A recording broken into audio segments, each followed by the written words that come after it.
All right. We are back. For us, it was a long time, but for you guys, not so much because this is going to be one after another. Since I'm probably going to wait until I have everything done before we start uploading these. But we're back. Gendo's still an asshole. So Ava's still Ava. Mike, go ahead. All right, so we are at episode 19, A Man's Battle. Shinji, horrified and emotionally devastated by the battle between Unit 1 and Baradiel, and witnessing Toji's near death, as well as Gendo's indifference to the situation, quits NieR for a second time. So episode 4 all over again. However, as he's leaving Tokyo 3, the angel Zerul appears and easily defeats the other Evangelions. After speaking with Kaji, who reveals the truth as to why the Avas are necessary to combat the angels, namely to prevent them from making contact with Adam and thereby trigger the third impact, which will result in the annihilation of mankind. Shinji returns to NieR just before Angel penetrates NieR headquarters and engages the Angel in Unit 1. The Angel succeeds in overpowering Unit 1 as its batteries expire and blasts away the Evangelion's chest armor, revealing a core identical to those of the Angels. As the Angel attacks Unit 1's core, Shinji pleads with the Evangelion to start working again. Unit 1 goes berserk and has that awesome growl, re-engages and defeats the Angel, and then tears apart and eats the Angel's corpse, absorbing its S2 engine in the process. So a lot happens in this episode, and as I told Cameron in our group chat, I was really worried that this was going to be episode 4 all over again, and I was going to hate this episode. And I still stand by that the first half of this episode is pretty awful. But then we get to the second half, and that's when shit hits the fan. That's an accurate way to put it. Yeah, this is the last thing I remember from my old days of watching this show. I remember this Angel encounter very vividly because of that last Berserker sequence. Zerul. Sorry for the terrible pun. No, he just wastes everything in his path. This is probably the strongest Angel they've encountered so far. Oh yeah, and it's such a power tone shift after that Daddy Longlegs one that got put down with just a few bullets, and it just destroys Unit 2, cuts off the arms and head, puts down Unit 0, and of course the one thing that kind of stands out about it are that it's what the fans like to call toilet paper arms. Accurate. No, and then it's like we see Unit 1 at its most primal. Just, if you want nightmare fueled, this is what you want to watch. Yeah. One thing this kind of reminds me of, I don't know if anyone here has seen Annihilation, but when Unit 1 starts to growl and kind of takes a somewhat human form, it kind of reminds me of what people refer to as the screaming bear. Oh yeah. Gosh, yeah. Yeah. This is just I love that they're, again with the subtlety sledgehammer here, that they're replace me even if I die. The Ava getting pissed off essentially at Gendo because he won't, or because it won't let it let anyone but Shinji pilot it. Even after 2 episodes ago, we're like, ha! We got him. We can let anything pilot this thing because that dummy plug's gonna fix our problems. What do you mean a living thing's in there still that makes choices? What? Oh gosh. And it's starting to drive home that Shinji's special to it, because remember in the pilot episode, it projected Shinji without even having a pilot inside it. I will say Shinji fighting the Angel was really cool. I loved how he just rammed it against the lift, and then it's just lift us up, and then just grinded it against it. Didn't do a whole lot of damage, but it was still cool looking. Yeah, No. that's just one of those rule of cool moments. Yeah, It is. Screw it. I don't care. Roll of Cool is fun. Well, not like you can't abuse it, but just use it just right. Who cares? It's cool. Yeah, I think the most pointless line of dialogue in the entire series up until this point is in this episode. They're sitting there, and I can't think of the guy's name. Not Toji. Kaji? Kaji, thank you. Is in the field with Shinji, and he goes, "Why are you here, Shinji? I won't pilot mechs anymore." That doesn't at all answer my question of why you're in this field. Not whatsoever does that answer my question. Why are you here in my garden watching this? I won't pilot Avas anymore. Answer my question. Why are you here? Oh God! Like, are you kidding me? I get it. Shinji's really just messed up by everything. Pick one, doesn't matter. It's everything. Yeah. But yeah, answer the question. That was the most. I no longer like green beans. It's the strong said, I don't like food anymore. Exactly. And it's just, I love how we point blank get the sell of, hey, Adam's in the basement. If they get to him, it's game over. And there was no from Shinji. Excuse me? There's no clarification that Masato had a conversation with him about what's in the basement. And Shinji's just like, yeah, okay. whatever. Yes, ands that entire conversation. What? They just told you the very first Ava's in the basement, or the first Angel's in the basement, and that's what you've been guarding the whole time, and your thing is just, yeah, I really don't like piloting Ava's anymore. It reminds me of what's that M. Night Shyamalan film, The Happening, that has like the hot dog line? Hot dogs get a bad rap. It's just like, what? No, why are you talking about hot dogs? It's just like, why don't you want to pilot Ava's anymore? No.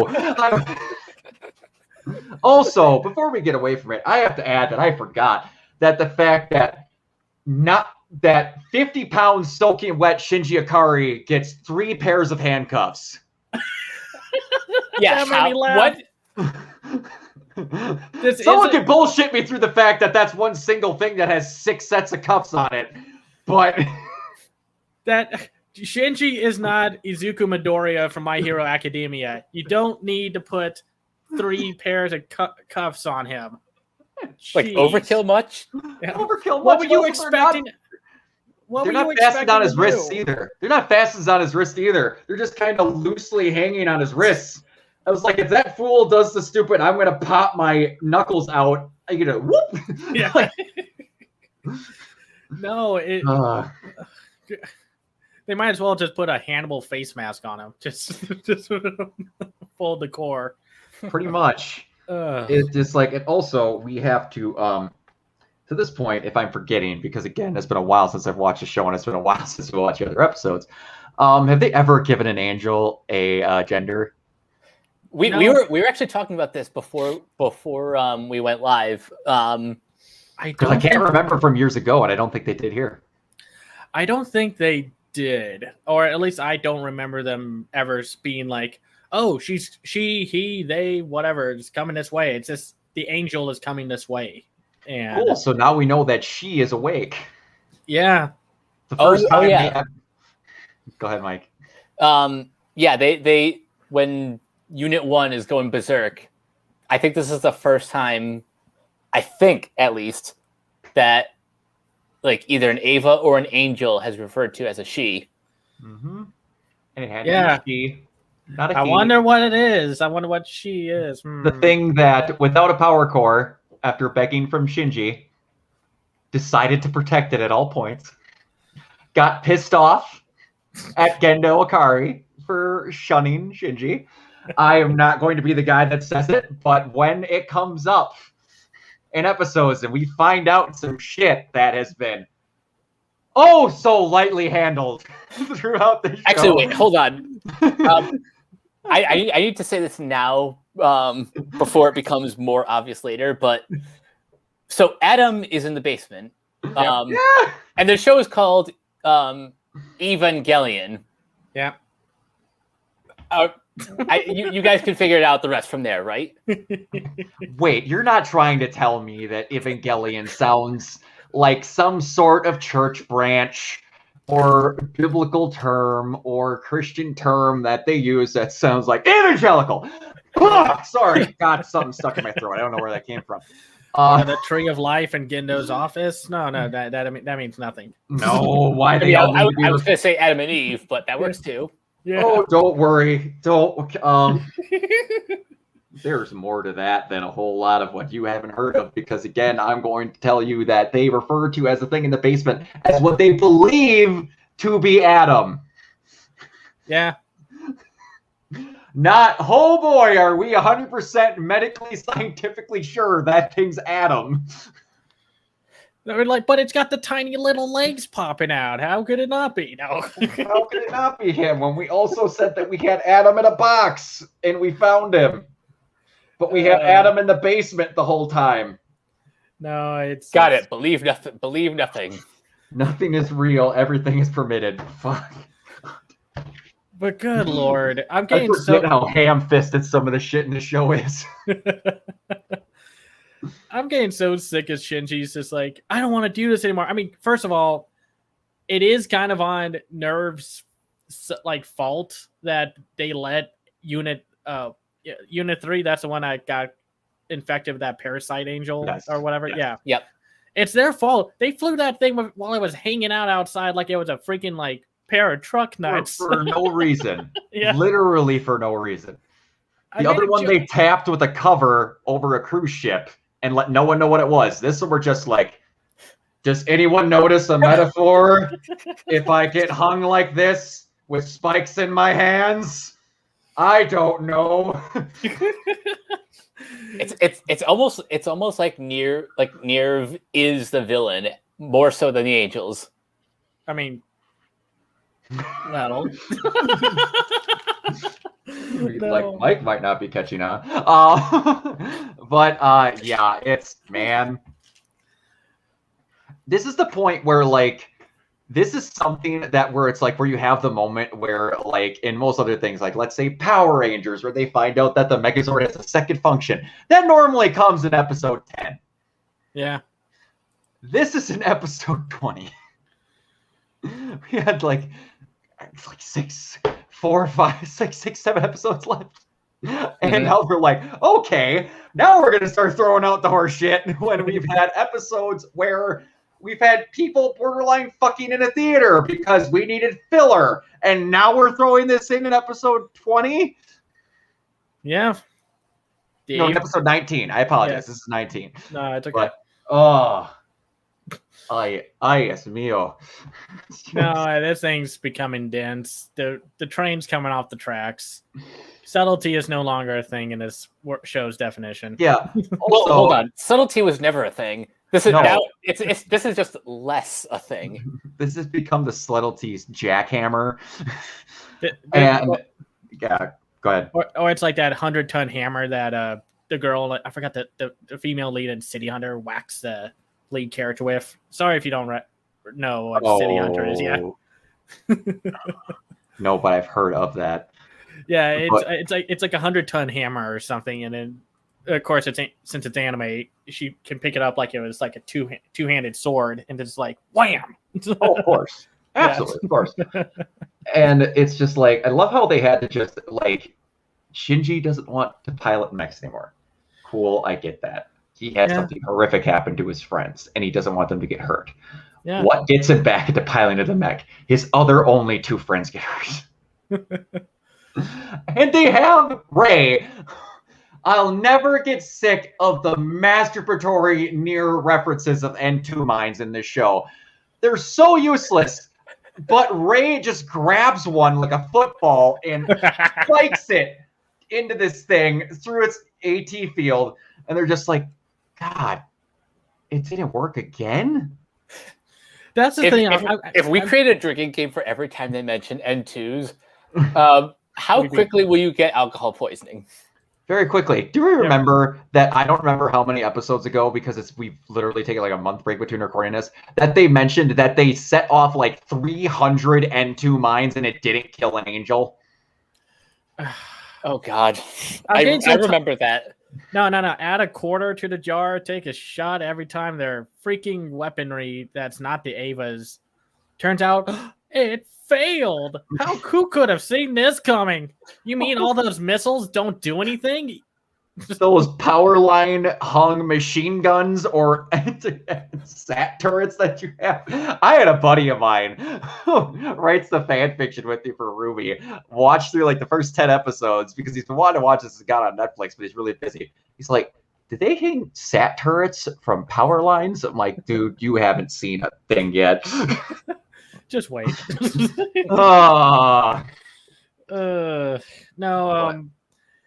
Yeah, the first part was very infuriating because it's like Shinji's going like, man, I don't want to do this anymore, and Gendo's just like, okay, bye, go sleep in the garbage, yep, where you belong. And then, oh God, I'm just getting so tired of some of this dialogue and such. I regret asking this, but was this the last time that Shinji pulls the stunt? Running away fully, I would say yes. The last time he has an existential crisis, fuck no. Okay. I just wish Nerve would just communicate with one another. They already have a brain and a human brain that powers a giant supercomputer. Just tell them that their friend is piloting Unit 3 and just like, hey, be careful or something. I don't know.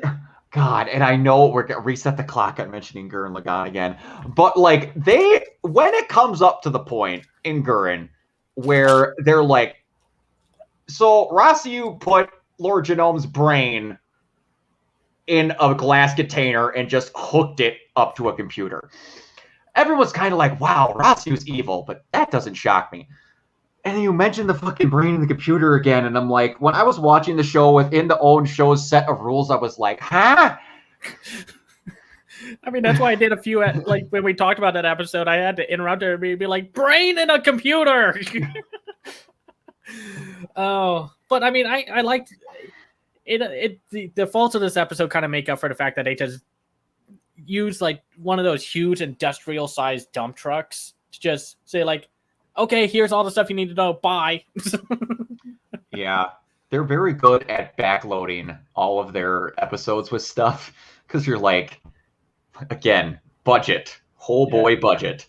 Mm-hmm. But we have some really cool story details we're going to tell you. They're going to be all right here, but we can't let out a 5-minute episode, so we're going to have a bunch of other stuff right about here. All right.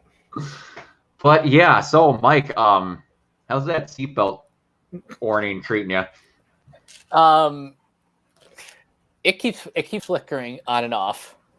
There's turbulence. Like as far as this episode goes, it started off really infuriating, as I described at top. But by the end of the episode, I was like, okay, now it's like now we're getting to the good stuff.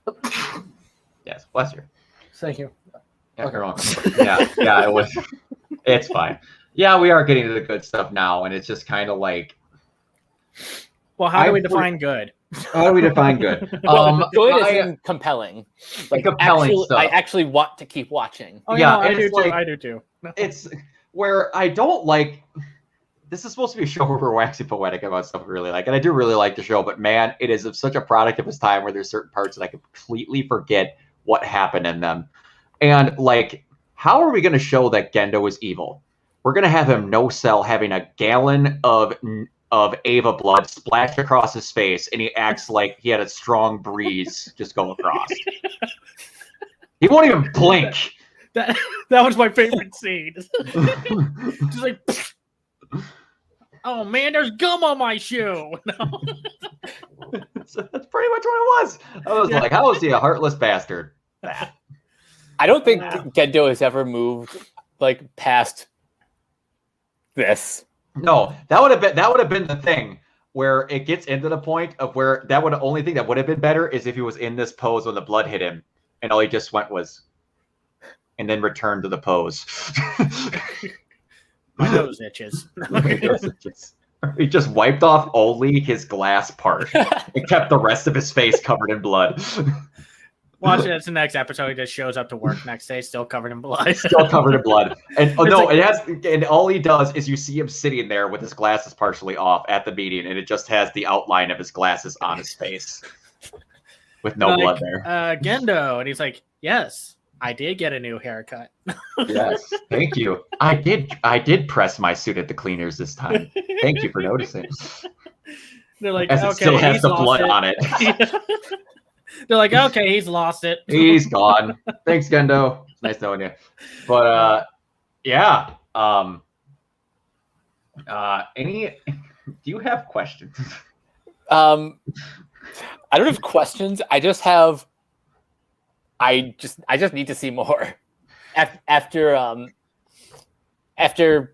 like Unit 1's screaming bear moment.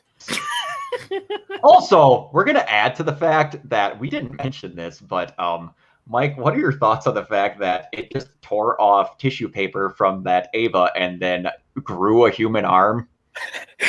Yeah, what